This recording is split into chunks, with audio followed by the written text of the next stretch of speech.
ಪರ ಹೋರಾಟ ಸಮಿತಿಗೆ ಮೊದಲನೇದಾಗಿ ಒಂದು ಸಮಿತಿಯನ್ನು ರಚನೆ ಮಾಡಿದಾದ ನಂತರ ಅದರಲ್ಲಿ ಕರ್ನಾಟಕ ರಾಜ್ಯ ರೈತ ಸಂಘ ಹಸಿರು ಸೇನೆ ಮತ್ತು ಕರ್ನಾಟಕ ದಲಿತ ಸಂಘರ್ಷ ಸಮಿತಿ ಭೀಮಾ ಮಾರ್ಗ ಮತ್ತು ಪ್ರೊಫೆಸರ್ ಬಿ ಕೃಷ್ಣಪ್ಪ ಸ್ಥಾಪಿತ ಕರ್ನಾಟಕ ದಲಿತ ಸಂಘರ್ಷ ಸಮಿತಿ ಹಾಗೂ ರಾಜ್ಯ ರೈತ ಸಂಘ ಮತ್ತು ಹಸಿರು ಸೇನೆ ವತಿಯಿಂದ ಎಲ್ಲರೂ ಸಮ್ಮಿಶ್ರವಾಗಿ ಒಗ್ಗೂಡಿಕೊಂಡು ಒಂದು ಕೆಡಿಬಿ ರೈತ ಪರ ಹೋರಾಟ ಸಮಿತಿ ಅಂತ ಮಾಡಿಕೊಂಡು ಸುಮಾರು 75 ದಿನಗಳಿಂದ ನಾವು ಜಿಲ್ಲಾಧಿಕಾರಿಗಳ ಕಚೇರಿ ಮುಂದೆ ಒಂದು ಧರಣಿ ಸತ್ಯಾಗ್ರಹವನ್ನು ಮಾಡ್ತಾ ಇದ್ದೀವಿ.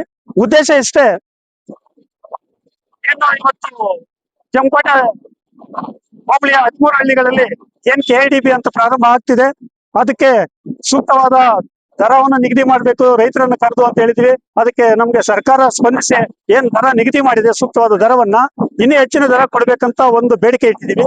ಆನಂತರ ನಾವು ಸುಮಾರು ಇವತ್ತಿಗೆ 75 ದಿನ ಆಗಿದೆ, ನಮ್ದು ಜಿಲ್ಲಾಧಿಕಾರಿಗಳಾಗ್ಲಿ ಯಾರು ಈ ನಮ್ಮ ವೇದಿಕೆ ಬಳಿ ಸರ್ಕಾರದ ಅಧಿಕಾರಿಗಳಾಗಿರ್ಬೋದು ಯಾರು ಬಂದಿರಲಿಲ್ಲ. ಹಾಗಾಗಿ ನಾವೇನ್ ಮಾಡ್ತಾ ಇದೀವಿ, ಇವತ್ತು ಅಂತಿಮವಾಗಿ ಒಂದು ದರ ನಿಗದಿ ಆಗಿದೆ, ಅದಕ್ಕೆ ಕೂಡಲೇ ರೈತರಿಗೆ ಹಣ ಬಿಡುಗಡೆ ಮಾಡಬೇಕು, ಕೈಗಾರಿಕೆಗಳು ಸ್ಥಾಪನೆ ಮಾಡಿ ನಿರುದ್ಯೋಗಿ ಸಮಸ್ಯೆ ನಿವಾರಣೆ ಮಾಡಲೇಬೇಕು ಅಂತಕ್ಕಂತ ಒಂದು ಉದ್ದೇಶವನ್ನು ಇಟ್ಕೊಂಡು ಇವತ್ತು 75 ದಿನಗಳಲ್ಲಿ 75ನೇ ದಿನ ನಾವೇನ್ ಮಾಡಿದೀವಿ, ಜಿಲ್ಲಾಧಿಕಾರಿಗಳಿಗೆ ಒಂದು ಮನವಿಯನ್ನು ಕೊಟ್ಟಿದ್ದೀವಿ. ಜೊತೆಗೆ ನಾಳೆ ನಾವು ಒಂದು ಉಪವಾಸ ಸತ್ಯಾಗ್ರಹವನ್ನು ನಾಳೆಯಿಂದ ಪ್ರಾರಂಭ ಮಾಡ್ತಾ ಇದ್ವಿ. ಅದು ಅಮರಣಾಂತರ ಉಪವಾಸ ಸತ್ಯಾಗ್ರಹ. ಇದ್ರ ಉದ್ದೇಶ ಇಷ್ಟೇ, ಕೈಗಾರಿಕೆಗೆ ಆಗೋವರೆಗೂ ನಾವು ಯಾವುದೇ ಕಾರಣಕ್ಕೂ ಹೋರಾಟವನ್ನು ಹಿಂಪಡೆಯುವುದಿಲ್ಲ, ಕೈಗಾರಿಕೆಗಳಾಗ್ಲೇಬೇಕು ಅಂತಕ್ಕಂಥದ್ದು ನಮ್ಮ ಧ್ಯೇಯವಾಕ್ಯ ಆಗಿದೆ. ಇದನ್ನು ಮುಂದುವರ್ಸ್ಕೊಂಡು ಹೋಗ್ತೀವಿ. ಸರ್ಕಾರ ಸ್ಪಂದಿಸಿ ಕೈಗಾರಿಕೆಗಳು ಸ್ಥಾಪನೆ ಮಾಡ್ಲೇಬೇಕು ಅಂತ ನಾವು ಒಂದು ಒತ್ತಾಯವನ್ನು ಮಾಡ್ತಾ ಇದ್ದೀವಿ. ಸರ್, ಇವತ್ತಿನ ಪಂಜಿನ ಮೆರವಣಿಗೆ ಯಾರ ವಿರುದ್ಧ ಸರ್? ಸರ್, ಪಂಜಿನ ಮೆರವಣಿಗೆ ಜಿಲ್ಲಾಧಿಕಾರಿಗಳ ವಿರುದ್ಧ. ಯಾಕೆ ಜಿಲ್ಲಾಧಿಕಾರಿಗಳ ವಿರುದ್ಧ ಅಂದ್ರೆ, ಇದುವರೆಗೂ ನಮ್ಮ ವೇದಿಕೆ ಬಳಿ 75 ದಿನ ಆಗಿದೆ, ಜಿಲ್ಲಾಧಿಕಾರಿಗಳು ನಮ್ಮ ವೇದಿಕೆ ಬಳಿ ಬಂದಿಲ್ಲ. ಹಾಗಾಗಿ ಅವ್ರು ಬಂದು ನಮ್ಮ ಮನವಿಯನ್ನ ಸ್ವೀಕರಿಸಿ ರಾಜ್ಯ ಸರ್ಕಾರಕ್ಕೆ ಗಮನ ತರಬೇಕು ಅಂತ ಹೇಳ್ಬಿಟ್ಟು ಅವ್ರನ್ನ ಇವತ್ತು ಬರಮಾಡಿಕೊಳ್ಳಿಕ್ಕಾಗಿ ಅವ್ರ ವಿರುದ್ಧ ನಾವು ಪ್ರತಿಭಟನೆ ಮಾಡಿದ್ವಿ ಸರ್. 50 ಜನ ಇದೀವಿ. ಪುಂಜುಗಳು ನಾವು ಆಲ್ರೆಡಿ 100 ಪುಂಜುಗಳು ರೆಡಿ ಮಾಡಿ ನಾವು ವೇದಿಕೆ ತಿಟ್ಕೊಂಡಿದ್ವಿ. ಆದ್ರೆ ಸಂಜೆ ಅದು ಕಾಣೆ ಆಗಿದೆ. ಆದ್ರೂ ಕೂಡ ಇವತ್ತು ನಾವೇನು ಕುಗ್ಲಿಲ್ಲ. ಇವತ್ತು ಪುಂಜುಗಳು ಬರ್ತಾ ಇದಾವೆ. ಪುಂಜಿನ ಮೆರವಣಿಗೆ ಮೂಲಕ ಹೋಗಿ ಜಿಲ್ಲಾಧಿಕಾರಿ ಕಚೇರಿ ಮುತ್ತಿಗೆ ಆಗ್ತೀವಿ. ಯಾಕಂದ್ರೆ ಇವತ್ತು ನಾವು ಕೇಳ್ತಾ ಇರ್ತಕ್ಕಂಥದ್ದು ಸರ್ಕಾರದ ಭೂಮಿ 1780 ಎಕರೆ ಮತ್ತೆ ಅದನ್ನು ಬಿಟ್ಟು ಇನ್ನು 445 ಎಕರೆ ಆಗಿದೆ. ಆ 445 ಪ್ಲಸ್ 1780 2271 ಎಕರೆ ಸರ್ಕಾರ ಫೈನೋಟಿಫಿಕೇಶನ್ ಮಾಡಿದೆ. ನಾವು ಕೇಳ್ತಾ ಇರೋ ಸರ್ಕಾರವನ್ನ, ನೀವು ಇವತ್ತು ದರ ನಿಗದಿ ಮಾಡಿ ವರ್ಷ ಕೊಟ್ಟರೆ ನಮ್ಗೆ ದರ ಸಾಕಾಗಲ್ಲ.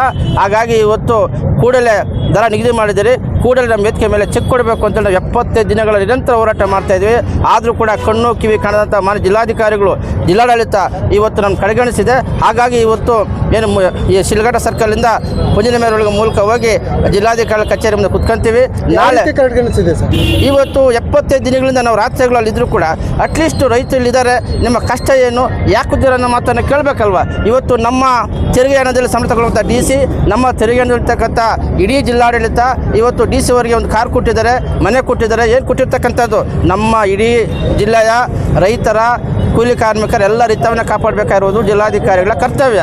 ಆದರೂ ಕೂಡ ಇದುವರೆಗೂ ಬಂದು ನಿಮ್ಮ ಯಾಕೆ ನೀವು ಕೂದ ನಮ್ಮ ಮಾತನ್ನು ಕೇಳ್ದಿದ್ರೆ ಅವರು ರೈತವರು ಜಿಲ್ಲಾಧಿಕಾರಿಗಳು ಅಂತ ಈ ಮೂಲಕ ನಾನು ಹೇಳ್ತೀನಿ ಸರ್. ನಿಮ್ಮನ್ನ DC ಆಗಲಿ ಇದುವರೆಗೂ ಕೂಡ ಕಣ್ಣು ಕಿವಿ ಕಾಣದ ಜಿಲ್ಲಾಡಳಿತ ಅಂತ ಹೇಳ್ತೀವಿ. 75 ದಿನಗಳಾಗಿದೆ ಸರ್. ಇವತ್ತು ಕೂಡ DC ಅವರು ಬೆಳಗ್ಗೆ ಹೋಗ್ತಾರೆ, ಸಂಜೆ ಬರ್ತಾರೆ. ಅಟ್ಲೀಸ್ಟ್ ಇದುವರೆಗೂ ಕೂಡ ನಮ್ಮನ್ನು ಯಾರೂ ಮಾತಾಡಿಲ್ಲ. ಇವತ್ತು ನಮ್ಮ ಸಮಸ್ಯೆ ಇಷ್ಟೇ. ನಮ್ಮ ಇವತ್ತು ಶಿಲ್ಘಟ್ಟ ತಾಲೂಕು ಅತಿ ಹಿಂದುಳಿದ ಪ್ರದೇಶವಾಗಿದೆ. ನಾವು ಫಲವತ್ತಾದ ಪ್ರದೇಶ ಬಿಡಿ ಅಂತ ಹೇಳಿದ್ವಿ. ಫಲವತ್ತಾದ ಕೃಷಿ ಪ್ರದೇಶವನ್ನು 490 525 ಎಕರೆ ಬಿಟ್ಟಿದ್ದಾರೆ, ಸಾಕ್ತಾರೆ, ಸಂತೋಷ. ಆದರೆ ಸರ್ಕಾರದ ಭೂಮಿಯಲ್ಲಿ ಉಳಿದಂಥ ರೈತರು ಯಾರು ಕೊಡ್ತಾರೋ ಆ ಭೂಮಿಯಲ್ಲಿ ಕೈಗಾರಿಕೆಗಳು ಮಾಡಿ, ಯಾರು ಭೂಮಿ ಕೊಡ್ತಾರೋ ಪ್ರತಿ ಎಕರೆಗೆ ಅವರಿಗೆ ಹೆಚ್ಚಿನ ದರ ನಿಗದಿ ಮಾಡಿ, ಭೂಮಿ ಕೊಟ್ಟಂಥ ಪ್ರತಿ ರೈತನಿಗೆ ಕಾಯಂ ಉದ್ಯೋಗ ನೀಡಿ, ಒಂದು ವೇಳೆ ಅವರಿಗೆ ಬದಲಿ ಪರ್ಯಾಯ ಜಮೀನು ಕೊಡಿ ಅಂತ ನಮ್ಮ ಒತ್ತಾಯ. ನಮ್ದು ಇಡೀ ರೈತರು ಬಂದು ಇವತ್ತು ನಮಗೆ ನೀವು ತುಂಬ ಚೆನ್ನಾಗಿದೆ ಅಂತೇಳಿ ಇವತ್ತು ನಿರುದ್ಯೋಗಿ ಇದ್ದಾರೆ. ನಮ್ಮಲ್ಲಿ ಮಹಿಳೆಯರು ತುಂಬ ಚೆನ್ನಾಗಿದೆ ಅಂತ ಬಂದು ಪ್ರಶಂಸೆ ಕೊಡ್ತಾ ಇದ್ದಾರೆ. ಆದರೆ ಜಿಲ್ಲಾಡಳಿತ ಏನು ಮಾಡ್ತಾ ಇದೆ? ಯಾಕೆ? ಅದಕ್ಕಾಗಿ ಇವತ್ತು ಪುಂಜಿನ ಮೆರವಣಿಗೆ ಮೂಡಿ ಎಚ್ಚರಿಕೆ ಕೊಡ್ತಾ ಇದ್ವಿ. ನಾಳೆ ಬೆಳಗ್ಗೆ 10 ಗಂಟೆಗೆ ಉಪವಾಸ ಸತ್ಯಾಗ್ರಹ ಕೂತ್ಕೊಳ್ತೀವಿ. ಯಾವುದೇ ಕಾಲಕ್ಕೂ ನಾವು ಹಿಂದೆ ಹೋಗೋದಿಲ್ಲ. ನಮ್ಮನ್ನು ಪೊಲೀಸರು ಬಂಧನ ಮಾಡಿದ್ರು ಕೂಡ ಜೈಲಲ್ಲಿ ಉಪವಾಸ ಮಾಡ್ತೀವಿ. ನಮ್ಮ ಹೆಣ್ಣಿಗೆ ಬಿದ್ದರೂ ಕೂಡ ಜಿಲ್ಲಾಧಿಕಾರಿಗಳ ನೇರವಾಣಿ ಅಂತೇಳಿ ಈಗಾಗಲೇ ಮನವಿ ಪತ್ರದ ಮೂಲಕ ಜಿಲ್ಲಾಧಿಕಾರಿಗಳು ಕೊಟ್ಟಿದ್ದೀವಿ. ಇವತ್ತು ಪುಂಜಿನ ಮೆರವಣಿಗೆ ಮಾಡಿ ನಾಳೆ ಉಪವಾಸ. ಸರ್, ಈಗ ಕೃಷಿ ಭೂಮಿನ ನಾವು ಕೊಡೋದಿಲ್ಲ ಅಂತೇಳಿ ಒಂದು ಕಡೆ ರೈತ ಸಂಘ, ಇನ್ನೊಂದು ರೈತ ಸಂಘ ಧರಣಿ ಮಾಡ್ತಾ ಇದೆ. ಆದರೆ ನೀವು ಕೆಲವರು ಪ್ರಾಯೋಜಿತ ಒಂದು ಸಂಘಟನೆಯಿಂದ, ಒಂದು ಮಂತ್ರಿಗಳು ಅಥವಾ ಸರ್ಕಾರದ ಪ್ರಾಯೋಜಿತದಿಂದ ನೀವು ಧರಣಿ ಇನ್ನೊಂದು ರೀತಿಯಲ್ಲಿ ಮಾಡ್ತಾ ಇದ್ದೀರಿ ಅನ್ನೋಂಥ ಆರೋಪ ಇದೆ. ಏನು ಹೇಳ್ತೀರಿ? ಈಗ ನೀವು ಗಮನಿಸಿ, ಇಡೀ ಜಿಲ್ಲೆಯಲ್ಲಿ ಫಲವತ್ತಾದ ಕೃಷಿ ಪ್ರದೇಶ ಅಂದರೆ ಇವತ್ತು ಇಡೀ ಶಿಲ್ಘಟ್ಟ ತಾಲೂಕು ಹೋಗಲ್ಲ, 13 ಹಳ್ಳಿಗಳಲ್ಲಿ 3 ಹಳ್ಳಿಗಳು ಬೇಚಾರ ಗ್ರಾಮಗಳು. ಇವತ್ತು ಬಸವಪಟ್ಟಣ ಗ್ರಾಮದಲ್ಲಿ ಇಷ್ಟು ಎಕರೆ ಲೇಔಟ್ ಆಗಿದೆ, ಅದು ಫಲವತ್ತಾದ ಪ್ರದೇಶ ಅಲ್ವಾ? ಅದಕ್ಕಿಂತ ಮುಂಚೆ ಹೋಗಿ ತಾವದೂರು ಇಷ್ಟು ಎಕರೆ ಲೇಔಟ್ ಆಗಿದೆ, ಅದು ಕೃಷಿ ಪ್ರದೇಶ ಅಲ್ವಾ? ತಾವದೂರಿಗಿಂತ ಮುಂಚೆ ಹೋಗಿ ನಾಗಮಂಗಲ ತೊಡ್ಲಗಾನಹಳ್ಳಿ ಇಷ್ಟು ಎಕರೆ ಲೇಔಟ್ ಆಗಿದೆ, ಅದು ಕೃಷಿ ಭೂಮಿ ಅಲ್ವಾ? ತೊಡ್ಲಗಾನಹಳ್ಳಿಯಿಂದ ಮುಂದೆ ನಾಗಮಂಗಲ ಹೋಗಿ ಇಷ್ಟು ಎಕರೆ ಕೆಂಪು ಭೂಮಿ ಇದೆ, ಅದು ಲೇಔಟ್ ಅಲ್ವಾ? ಇನ್ನು ಮುಂದೆ ಹೋಗಿ ಎಣ್ಣಂಗೂರಲ್ಲಿ ಇಷ್ಟು ಎಕರೆ ಲೇಔಟ್ ಆಗಿದೆ, ಅದು ಕೆಂಪು ಭೂಮಿ ಅಲ್ವಾ? ಎಣ್ಣಂಗೂರಿಂದ ಮುಂದೆ ಹೊಸಪೇಟೆ ಇಷ್ಟು ಎಕರೆ ಲೇಔಟ್ ಆಗಿದೆ. ಜಮಕೋಟೆಯಲ್ಲಿ ಸುಂಡ್ರಳ್ಳಿ ಗ್ರಾಮದಲ್ಲಿ 99 ಎಕರೆ ಇವತ್ತು ಯೂನಿವರ್ಸಿಟಿಗೆ ಮಂಜೂರಾಗಿತ್ತು.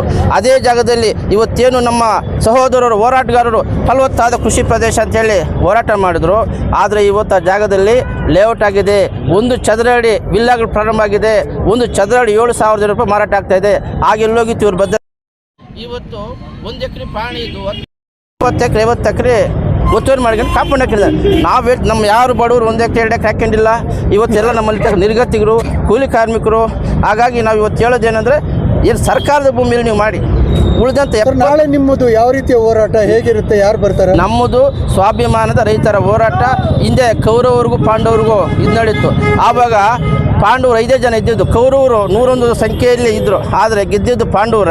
ಹಾಗಾಗಿ ಇವತ್ತು ನಾವು ಯಾವುದೇ ಜನರಿಗೆ ತೊಂದರೆ ಕೊಡಲ್ಲ, ದುಂದು ವೆಚ್ಚ ಮಾಡಲ್ಲ.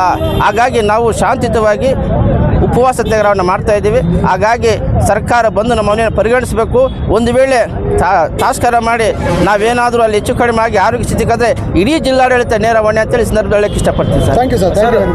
ಇನ್ನೊಂದು ರೈತ ಸಂಘಟನೆ ನಿಮ್ಮ ಪ್ರತಿರೋಧವಾಗಿ ಕುತ್ಕೊಂಡಿದೆಯಲ್ಲ, ಯಾಕೆ ಸರ್? ನಿಮ್ಮವ್ರಿಗೆ ಯಾವುದು ವೈಯಕ್ತಿಕ ದ್ವೇಷಗಳಿಲ್ಲ. ಇವತ್ತು ನಮ್ಮದು ಸಾಮಾಜಿಕ ಸ್ವಾಭಿಮಾನದ ರೈತರ ಹೋರಾಟ. ಆದರೆ ಅವರು ಒಂದು ಕಡೆ ಕಾಂಗ್ರೆಸ್ ಅವ್ರ ಹತ್ತು ಹೋಗ್ತಾರೆ, JDS ಅವ್ರ ಮೇಲೆ ಹೇಳ್ತಾರೆ, JDS ಅವ್ರ ಕಾಂಗ್ರೆಸ್ ಹೋಗ್ತಾರೆ. ಈಗ ಇಡೀ ಮಾಧ್ಯಮ ಜಿಲ್ಲೆ ನೋಡ್ತಾ ಇದೆ. ಇವತ್ತು ಕೆ ಸುಧಾಕರ್ ಕರ್ಕೊಂಡ್ಬಂದು ಯಾವ ರೀತಿ ಬೆಂಕಿ ಹಾಕಿದ್ರು, ಮತ್ತು ಯಳವಳ್ಳಿ ರಮೇಶನ್ನ ಕರ್ಕೊಂಡ್ಬಂದರು, ಯಾವ ರೀತಿ ಬೆಂಕಿ ಹಾಕಿದ್ರು.